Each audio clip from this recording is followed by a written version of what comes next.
Are you having a hard time figuring out what to get Dad for Father's Day? You should check out Row 1 Brand's Vintage Pictorum Gallery. They have America's best sports art. With over 7,200 historic sports prints, you're assured to find something unique for Dad this Father's Day. Instead of a boring old tie, get him a historic baseball photo taken by Henry High Sandham at the historic Polo Grounds Stadium in New York City during the 1894 Temple Cup. Or, if he's an NFL buff, check out the 1963 vintage NFL poster. These are so good looking that you'll be amazed how they turn out. Shop now at sportshistorynetwork.com/row1 and save 15% off your order. On December 26, 1943, Bronko Nagurski completed one of the greatest personal comeback stories in sports history. This was during a tumultuous time in the nation, and the NFL was one of the only things keeping Americans occupied during World War II. Our guest this week tells of stories during this season that makes us wonder if the NFL would have ever survived if it were not for some of these grizzled veterans coming back into the league. There was even one player that rejoined the league only to find this would be the first time he was forced to wear a helmet, and it all revolved around a team called the STEAGLES. Welcome to the Football History Dude podcast, where each episode is a journey back in time to learn about the rich history of the NFL. Your host is Arnie Chapman. Football is his passion, and he wants you to come along with him to explore the yesteryear of the gridiron. So hop on board his DeLorean, and let's get this baby up to 88 miles per hour. Great Scott! This time as we step off our DeLorean, the date is December 26, 1943, and we are at Chicago's Wrigley Field to witness the Bears beating the Redskins 41-21 on the back of Sid Luckman and his 5 passing touchdowns and a reborn Bronko Nagurski. Now we still have a special guest riding shotgun with us too. His name is Matthew Algeo. This is the second episode of the interview with Matthew and his research revolving around the 1943 Philadelphia and Pittsburgh combined team known as the STEAGLES. We left the last episode off by realizing how much the NFL had to change during the years of World War II, and we found out the Eagles finally had their first winning season. Now we get back to the story to find out what happened after 1943, get some cool insights into the players he interviewed, and even let Matthew snag the keys to my DeLorean to take us back in time wherever he wants to go. Now, I do recommend that you listen to episode 65 first if you have not already, because that's the first part of this interview. But while you're at it, you might as well go ahead and mash that little subscribe button on your podcast player of choice. That way you get the hottest, freshest out the press episodes each and every week. But without further ado, I bring to you the second half of the Matthew Algeo interview. So then, after the 1943 season, we have this team 5-4-1, and it's pretty successful, like you said, the first ever winning season for the Eagles and the second for the Steelers. What did they do in 1944? Did they follow it up with the championship? No. The Eagles owner was a guy named Lex Thompson. He was a young millionaire from New York, and he had gone along with the merger in 43. He was okay with it, but he thought it would be better for the Eagles to go back to being just the Eagles in 44. Lex Thompson made a fortune in selling a brand of eye drops called IG. Okay. So he actually knew a thing or two about branding, about marketing, those kinds of things. This at a time when, like I said, most of the NFL owners just named the team after the baseball team in town. I mean, these were not imaginative guys thinking about branding and marketing. Lex Thompson was. He was ahead of his time. He knew that it was important for the Eagles to be their own brand, keep their own colors, keep their own name. So he was not eager to repeat the merger in 44. So he asked for the Eagles to be able to fly alone in 44, so to speak. And so the Steelers were still terribly undermanned, so they still had to merge with somebody. So in 44, they merged with the Chicago Cardinals, and they became Card Pit, which is one of the worst names you can come up with. They were 0-11, one of the worst teams in NFL history. People called them the Carpets because everybody walked all over them. So it was really kind of a letdown for the Steelers after 43 when they were part of a pretty good team. And then they became this combine with Chicago, which was not a good team at all. But the Eagles had the basis for a very good team, and they went on, of course, to win NFL championships in 47 and 48. But the core of the team, basically the guys who had played on the Steagles in 43. So it tells you that there was some talent there that just 4 years after the Steagles, the Eagles won the NFL championship. So they had some good players on the Steagles. Ray Graves was the center. He was an All-Pro. Al Wistert played line again both ways. He was an All-Pro. Bucko Kilroy was a guy who was a rookie in 43 for the Eagles. Went on to have a very long and successful NFL career. Then became an executive with the Patriots, like into the 90s. He was with the Patriots, and so they had the core of a good team in Philadelphia. And I think Lex Thompson realized that too. The owner was like, we need to develop our team just as our team. Can't do the combine again, and so that's what happened in 44. And of course, by 45, now the war is wrapping up, and so players are starting to come back from overseas. And the All-America Football Conference starts as a rival league. If the NFL had not stayed alive through the war, you kind of wonder if they would have survived competition from the AAFC, which was the rival league. And I think that was the Colts and the 49ers, a couple teams that ended up joining the NFL later. So, yeah, they were kind of shifting into post-war mode even by the 45 season. Yeah, and that brings up a good point, because in your book, it's called Last Team Standing, How the Steelers and the Eagles Saved Pro Football During World War II. And I think that's the kind of, the publisher wants to have a title that says something grand. A little catchy. Yeah, try to get people's attention, exactly. Although I would argue that really if the Steagles, if you don't merge the Steelers and the Eagles in 43, they were very close to canceling the 1943 season. And I think in that way, the Steagles really helped them get through the 43 season.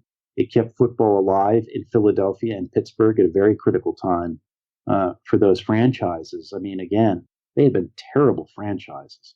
One winning season between the two of them since 1933.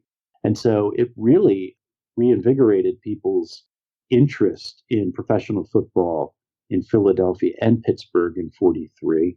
And it really solved a lot of problems for the league by the Steelers and the Eagles merging in 43. And so it really, in a way, it helped the NFL bridge, from Pearl Harbor to the end of World War II to kind of just get through the worst part of the war and the biggest challenges that the NFL faced during the war. So really, in that way, I think they did really help save the NFL. And like I said, if the NFL hadn't survived during the war, it would have been tough to start that back up from scratch after the war. So I think that's why the owners were very eager to keep it going. They knew they had to keep it going. There were some owners who thought we should just, for the duration of the war, just put everything on a hiatus. But the big owners, Hallis, Mara, George Preston Marshall, these guys all insisted that the league had to keep going. And I think they were right. If the league hadn't kept going, it would have been real tough after the war for it to start up again. Yeah, and you spoke of Hallis. I knew he was overseas. How many other coaches, players, and that kind of thing were overseas? There were two co-owners of the Cleveland Rams. They were overseas. Lex Thompson, the Eagles owner, he was in the Army. He was at a base in the South, I think in North Carolina. So the GM kind of ran the team. The Brooklyn Dodgers were an amazing case. They had their owner, I think, was a guy named Dan Topping, but he was at war. Nobody even knew where he was. So the GM just ran the team. They hired a guy, Pete Cawthon, to be the head coach in the summer of 43. They had 0 players under contract. Pete Cawthon put an ad in newspapers nationwide looking for football players. He had previously coached at Texas Tech. One of his old players saw this and got a bunch of guys together. Basically, the 1943 Brooklyn Dodgers NFL team was just a bunch of guys who had played at Texas Tech in the 30s and 40s. So this is how. So yeah, so the Dodgers owner was gone. Hallis was able to finagle. I think he was overseas for a time, but during the season, he was usually close enough to Chicago that at least he could come in for league meetings and stuff like that.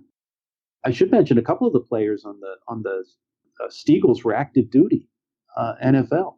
I mean, active duty military. There was a guy, Rocco Canali, and he was based in New York, and he had a commanding officer who was very sympathetic and liked football, so he would get a pass every weekend to go play. Bucko Kilroy, he was in the Merchant Marine, which wasn't the armed forces, but was still a very important service during the war. They're the guys that protected all the cargo ships, and so he would get stationed in New York as well, so he could play during the season. I mean, there were these crazy stories you hear that they would never happen today. I mean, it's insane. When you hear about the guys who were in the military and still playing pro football full time, it's just crazy. Yeah. Also, in some of my research, I found that players were moonlighting too. They had jobs to support the war efforts, and they were playing at the same time. Yeah, in fact, the STEAGLES owners, Lex Thompson, Art Rooney, and Bert Bell, they actually required the STEAGLES players to work full time in factories in Philadelphia or Pittsburgh during the season, and so they would practice a couple nights a week, and then on Saturdays, and then they would play the games on Sundays. So a lot of these guys worked full time jobs outside of football. You have to remember too, football at the time. I mean, you might get $50 or $100 a game. These guys weren't making a very good living playing professional football at the time, and so a lot of them worked full time outside of the game by necessity. They had to support their families, that sort of thing. And of course, that like even into the 60s and 70s, I mean, on the backs of football cards, they would show what the guy's off-season job was. Everybody had an off-season job. That's how they made extra money. And so it was really that way in 43. And of course, there was so much demand for workers. The other good thing was if you were working in a war factory that was making weapons or munitions, that sort of thing, you were protected from the draft because you were working in an essential industry. So it was not only good, this policy of having the football players also work was not only good for public relations and the players could make extra money, it also had the positive effect of protecting them a little bit more from getting drafted. So that brings up a good point. Do you think that crossed the minds of some of the NFL owners saying that, hey, we can keep some of these players here over in the home front because of this? Yeah, for sure. Yeah, it's sort of like, Sammy Baugh, he was a father. He owned a farm, and farmers were often deferred from the draft. And he was a part-time police officer in his hometown, which is another occupation that could be deferred from the draft. So the owners knew this when they were putting teams together. You wanted to find guys who were not going to get drafted. Look for a guy who's a father. Look for a guy who is 4F, that sort of thing. Because the turnover on the rosters was incredible. There was something like, the Steelers only had, I forget what it was, like 4 guys who were on the team in 42 and 43. It was just insane. The whole rosters would just be wiped out in a matter of weeks when the draft came. Or, and in Pittsburgh, if you're all live in the same neighborhood and the draft board calls up 40 guys, well, 8 of them might be Steelers, so you'd just be wiped out and like that quickly. And so there was so much turnover. So yeah, the owners were really conscious about that. They wanted to find guys. That was the good thing about having the older, bringing back people like Bill Hewitt and Nagurski, that like they were too old to be drafted. And so it was perfect for the NFL. They were cognizant of that, sure. So with the crazy amount of turnover, and you said earlier how the NFL had record attendance, what type of a brand of football was on the field at that time, you think? I think Sammy Baugh once said it probably set the league back about 10 years in terms of the level of play. Football had gotten really, really good, especially when Hallis brought in the T formation in the late 30s and other teams began adopting it. You saw a lot of forward passing, that sort of thing. It definitely hurt. It was good for the quarterbacks. I'll say that. You see, the quarterback statistics got real good during the war because defensive play suffered, I would say, much more than offensive play during the war. You lost a lot of speed during the war. The players got older. Players were more likely to be injured. So, yeah, the quality of play was not up to what it had been before the war. But people were so desperate for entertainment during World War II. I mean, you're working 6 hours or 6 days a week, probably 10 hours a day. Everything's rationed. You can't drive out to the country. There's so many things you can't do anymore. And so I think people were so desperate for entertainment that they were willing to put up with the reduction in the quality of the football just to enjoy a couple hours at the stadium on a Sunday afternoon in the autumn. And I think in a way you begin to get the beginnings of the NFL. An NFL game is kind of an event, that the game itself is just a part of that event. The tailgating, that sort of thing. I think that's kind of where you see the beginning of this. People just want to be entertained, and they're willing to live with the fact that it's not the greatest football in the world, but it's still fun to watch. So, were college football players exempt from the draft if they were in college at the time? No, there was no college deferment during World War II. And in fact, most college programs were suspended for the operation of the war. College football pretty much ground to a halt during World War II, except for the programs that were associated with military officer training programs. Obviously, Army and Navy football were huge during the war because, they had lots of players. And there were schools like Michigan that had a huge affiliation with officer training. So a lot of players got sent to Michigan. Michigan had a big program during the war. A lot of the schools in the Big Ten and on the East Coast benefited from the fact that a lot of players who were drafted might be sent for officer training to a college that had a program, and while they were at the college, they could play football. But by and large, there was nothing like what you would see today, which made it even harder for the NFL to get players, obviously. I mean, I forget in the 1943 draft of the first 20 players, I think 2 ended up playing in the 1943 season. I mean, they just all disappeared. There was no stock of players to call on. And so that made it even more difficult.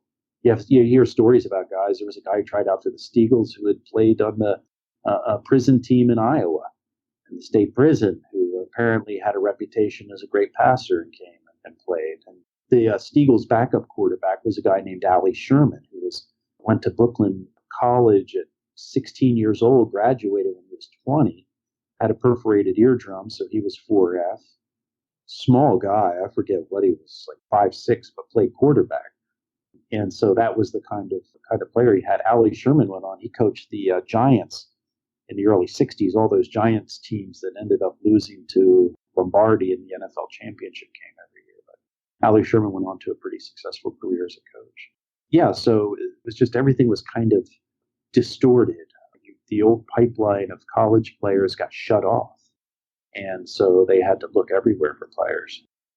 How much do you think that contributed to the power shift from the college ranks to the professional football starting to take over in America? Do you think that was at all a contributing factor? It's a really interesting question. Now that you mention it, because the NCAA, or it was the NCAA, I guess, but because college football basically disappeared during the war, it definitely lost ground to the NFL, no doubt about it. And then what happened after the war, then you had all these guys on the GI Bill going to college, but they're now in their mid to late 20s.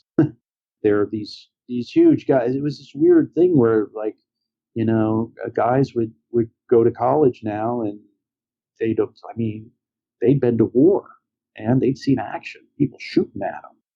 So it kind of changed the college game right after the war. And so, yeah, it definitely changed things.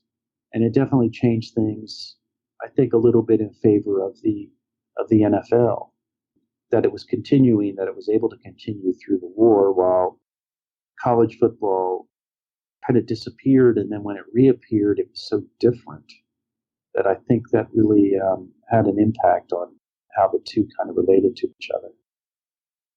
Yeah, I mean, we'll never know, but I just wonder if professional football would have still been, maybe by now they would have taken over, but like if it would have taken longer than that 1958 championship game for them to really say, okay, we're here, we're the top dogs. And it's just something that would be interesting to go back to and check out. Yeah, you could do some really interesting, alternate histories, looking at if the NFL had not played during the war, or if the college game had actually continued during the war, that sort of thing. Yeah, who knows?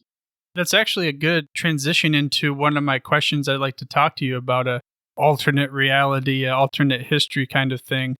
By no means do I want another war, a great war to happen, but let's just say, for instance, it happened right now and not a nuclear wasteland. I wonder, what do you think that would do? Because college exemption would exist possibly. Do you think that would possibly change it back around? I don't know. I think, it's interesting to look back at the NFL during Vietnam. And the NFL had a lot more players serve in Vietnam per capita than Major League Baseball did. Tons of Vietnam vets, people who played in the NFL and served in Vietnam. If there was a situation like that today, I just can't imagine, with the money at stake now, that either the pro or college game would be that affected. I can't imagine. I mean, it's like, if you look at it with World War II, the NFL is now sort of like what General Motors was, in World War II. I mean, it's a $10-20 billion industry that, you're not going to just say, oh, sorry, we've got to shut you down. Same way with the NCAA.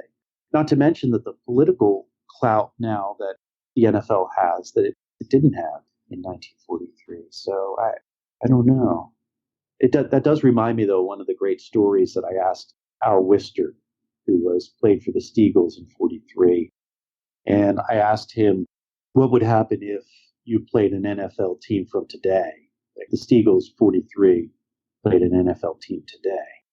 And Al said, well, if you played by the rules we had, where everybody had to play 60 minutes, just the same 11 guys the whole game, he said at the end of the first quarter, the modern team would be winning 100-0, but by halftime, they'd all be dead.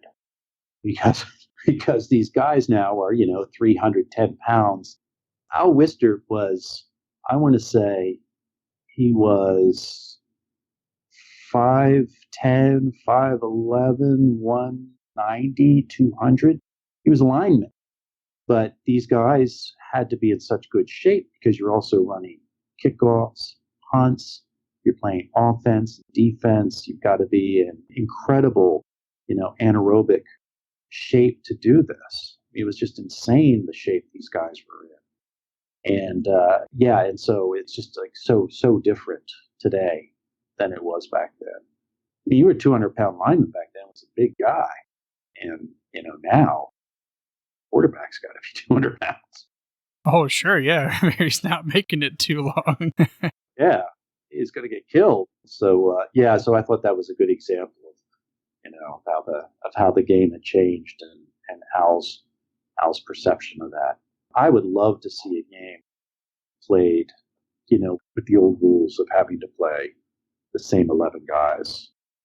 You know how they do old baseball, like the guys who play 1890s baseball rules? You ever seen these guys? They play with bare hands.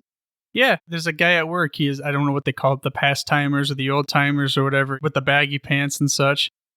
I would love to see that with football, like just to see what the game looks like when these guys have to play both ways for the whole game. It'd just be interesting. Because, like I said, the size, you can't do it.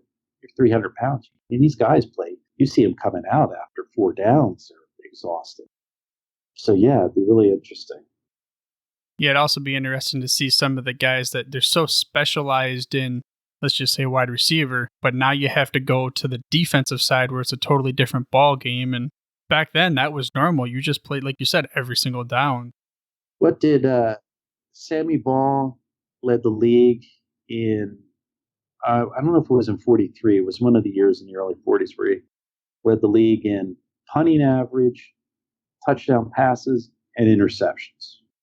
The true triple threat, triple crown dude. It's a triple, yeah. Why the triple crown? It's like, come on, man. You lead the league in touchdown passes thrown and interceptions caught. And, I didn't even think about this when I had my Sammy Ball episode, but you brought up a good point earlier, how the quarterback had the advantage. Because of the type of play, do you think with him being the quarterback, that's one reason why he led the league in interceptions? Yeah, I mean, he definitely benefited. I mean, he would be the first to admit it, man. He knew that the defense wasn't as good as it had been before the war. And so he definitely benefited there. He was good on defense, too, because the guy had played forever. He was already like 10 years in the league by 43. And so he had so much more experience than any of the other players. It was almost unfair, some of these guys who played during the war who were kind of the grizzled veterans that time. I tried to interview Sammy. Sammy was still alive when I started the book in 03, 04, and sent a letter to him. I got a very nice letter back from his daughter who explained that he had dementia, and so he wasn't able to do anymore. He lived a long time. He lived into his 90s. Yeah, he end up down in Texas riding his old pickup truck and saying, I'm in the country and I don't want to deal with anything or something like that? Yeah, God love him. I mean, he had the kind of retirement I want to have. He just went back to the farm, did what he loved. Yeah, he had a good long life too. For you, for retirement, though, I mean, you said you're moving to Bosnia in July and you've been all over the world. What does retirement look like for someone like you? Well, you'd have to ask my wife. I'm already retired, more or less. She has the real job. She works for the State Department. She's a Foreign Service officer. So we move around to wherever she gets assigned. So we've been around a lot, but it's been good for me. I've written, just finished my 6th book, and none of them have been runaway bestsellers, but it makes me a little bit of money and keeps me busy. It's a very transportable thing, too. I can pretty much do it anywhere. So I've been lucky like that to be able to really dig into these stories and spend a lot of time researching them and writing about them. And I really couldn't do it, on my own without support. So we're going to be moving to Sarajevo in July. And so I'll have to see if there are any interesting stories there. There must be. Oh, I'm sure there is. I mean, just like in the bio that I had for you talking about your books, I brought it up again, how they are obscurely intriguing, and if you have an inquisitive mind that gets sucked into thought-provoking stories, then I suggest you check this work out, and that is definitely the case. And I'm going to have to ask you a question a little bit later about one of the books I have an interesting peak of interest about, but I wanted to, before we get to that point, let's go ahead and ask you this. You said you interviewed Al Wister, and you unfortunately were not able to interview Sammy Baugh, good old Slingin' Sammy, but was Al Wister your favorite interview, or did you have another guy that gave you something out? Al Wister was a good one. I actually went out and saw him. He lives in Oregon. He lived in Oregon. Al's passed away. They've all passed away now. It's funny. Nine were alive when the book came out in 06, and now they're all gone. Al was a lot of fun. He was a real hoot. Bucko Kilroy was another character. He was. Boy, you talk about stories that these guys had. Bucko Kilroy once, Life magazine called him the dirtiest player in the NFL, and he sued him and won for $10,000. So he was a good one. Ted Doyle, I talked to in Nebraska. He had tons of stories where it was funny. Ted Ted Doyle, he went to Nebraska and he got offered a job working for Hormel, the meatpacking company. But he needed money fast, and the Steelers gave him $100 signing bonus, I think. And so he decided to play pro football. And I think to this day, he had thought he probably should have taken the job at Hormel instead. But he would have. It was like I could have been, middle management by the time I retired from the Steelers. But he was. All of them were really cool guys. But yeah, Al and Bucko and Jack Hinkle was another one. Jack Hinkle was the running back. Jack Hinkle actually got screwed out of the NFL rushing title in 1943 because I think it was a 43-yard run that got misattributed to a different running back, and he ended up losing the rushing title by a yard. So for years, his kids petitioned the NFL to correct this, but they never did correct it. But he lived in suburban Philadelphia.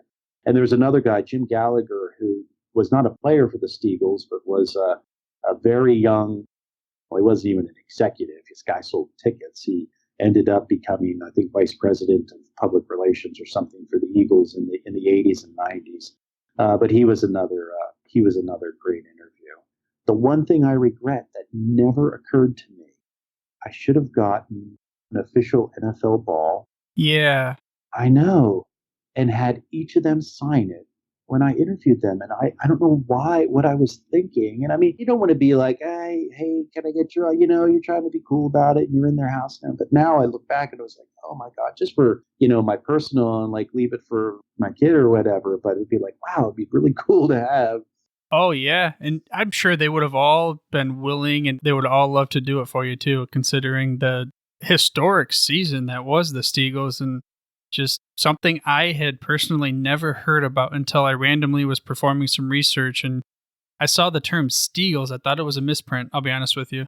I'm like, I got to dig into this a little bit. So then, of course, I start researching, and that's how I found you. And you have some wildly entertaining stories. And with that being said, of all the interviews and research and all that kind of thing that you did, what was the most, let's use the word unique and maybe shocking story that you had in all your research?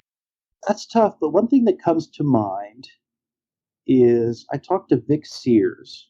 He was a Steagles back.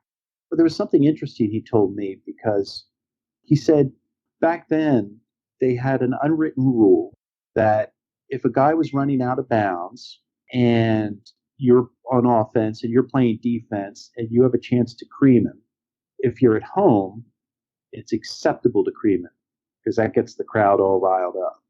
But if you're on the road, you just push him out of bounds because that saved wear and tear on everybody.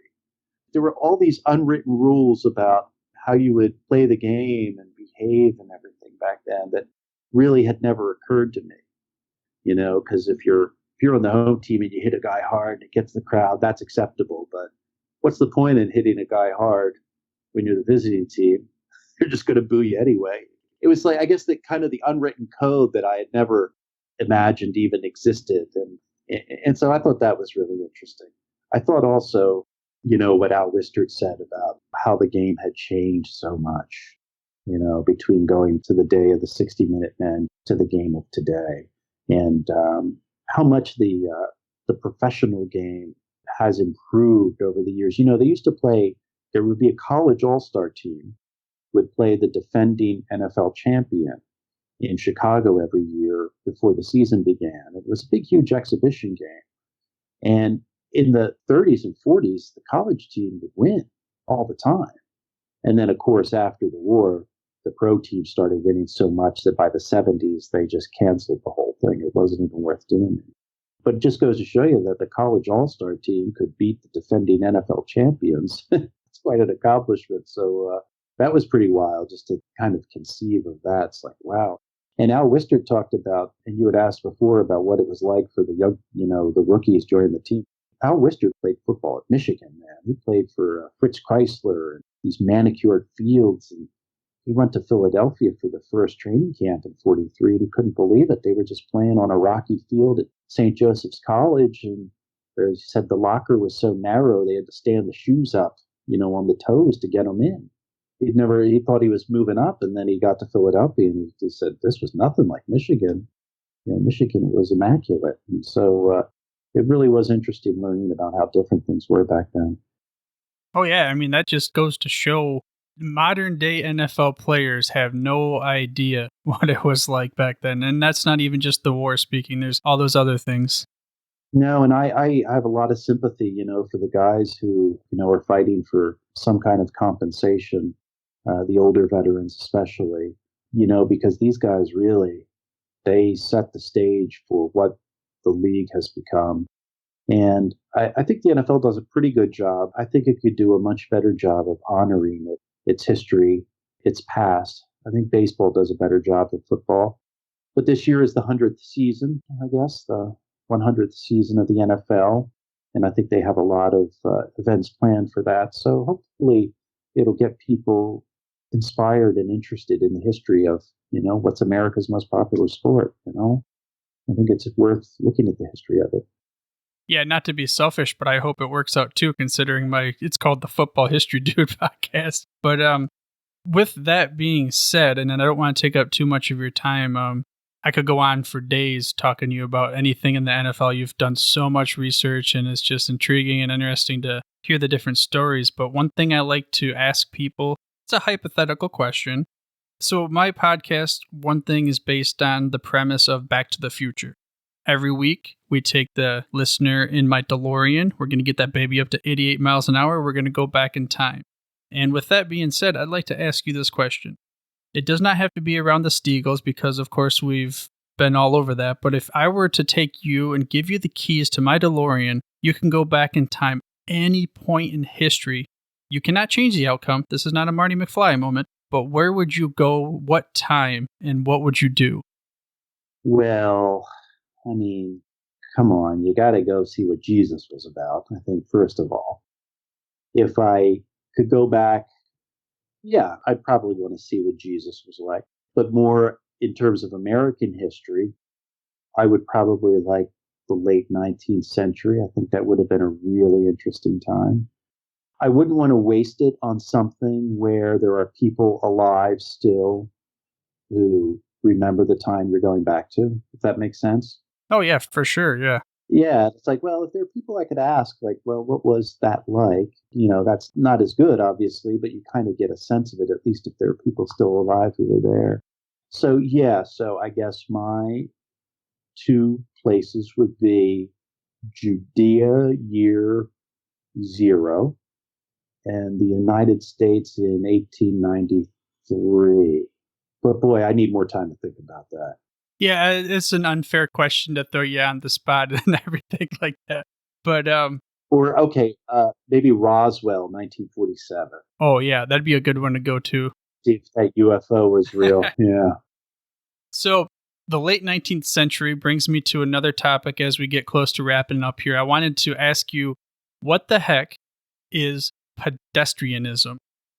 Well, pedestrianism is something I actually learned about while I was researching the STEAGLES book, because I wanted to do some research on kind of the history of spectator sports in America and how, obviously pro football was not very popular until the middle of the 20th century, basically. And I was looking back at some other popular spectator sports and was very surprised to find that in the 1880s, really the mid-1870s to the late 1880s, the most popular spectator sport in the U.S. was pedestrianism, which is competitive walking, specifically 6-day walking matches. And so what you do is you would go to a big arena like Madison Square Garden. They would scratch out a small track on the floor. They would cover it with dirt and lay out a track that would be maybe like, an eighth of a mile.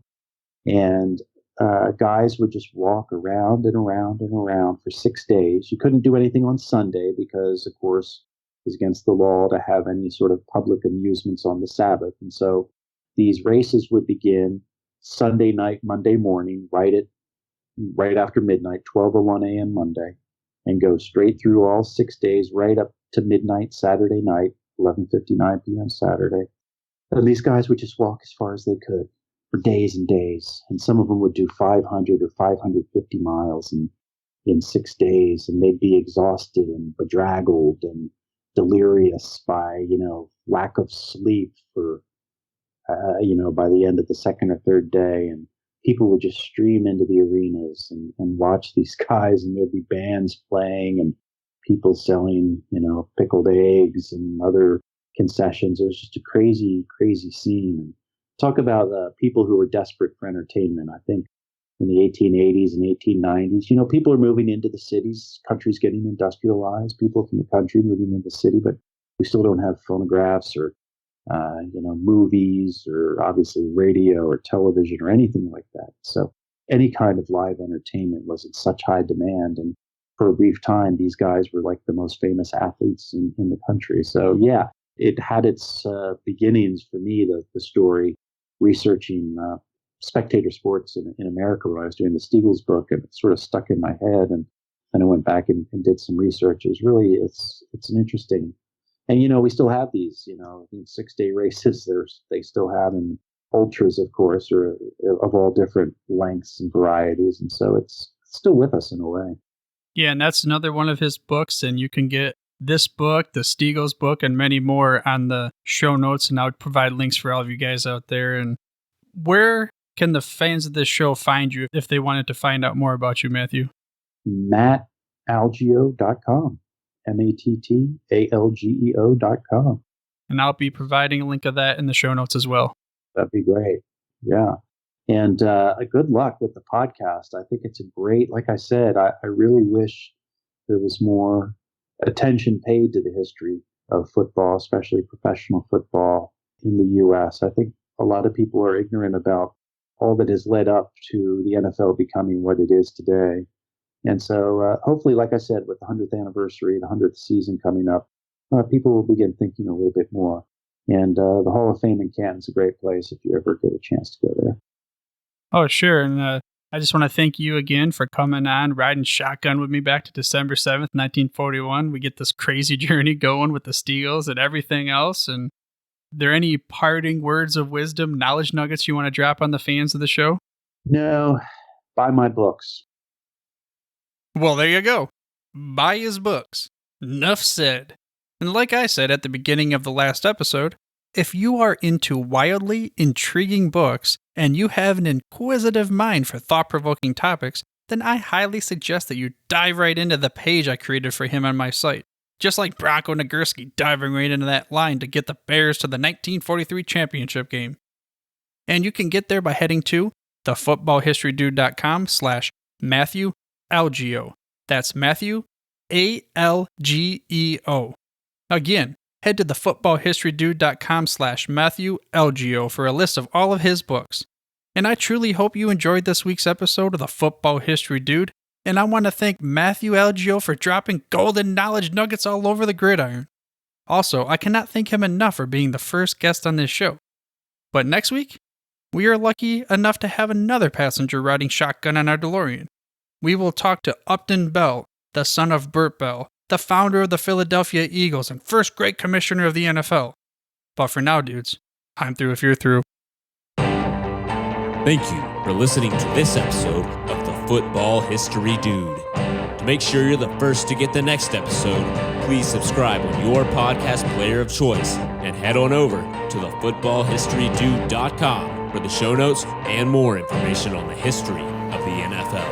And remember, dudes, where we're going, we don't need roads.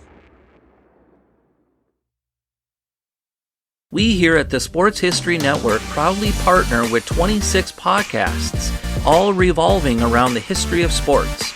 But did you know that many of our hosts were sports history authors way before they started their shows? It's true. We've got Joe Ziemba, host of When Football Was Football, Joe Zagurski, host of Pro Football in the 1970s, Mark Morthier, host of Yesterday's Sports, Tommy Phillips, host of Lombardi Memories, and Scott Adamson, co-host of From the 55-Yard Line. All these authors have many books for you to choose from. To check them out, go to our website at sportshistorynetwork.com/sportshistorybooks. Pick up your copy today. Soundtrack provided by Kevin MacLeod of filmmusic.io.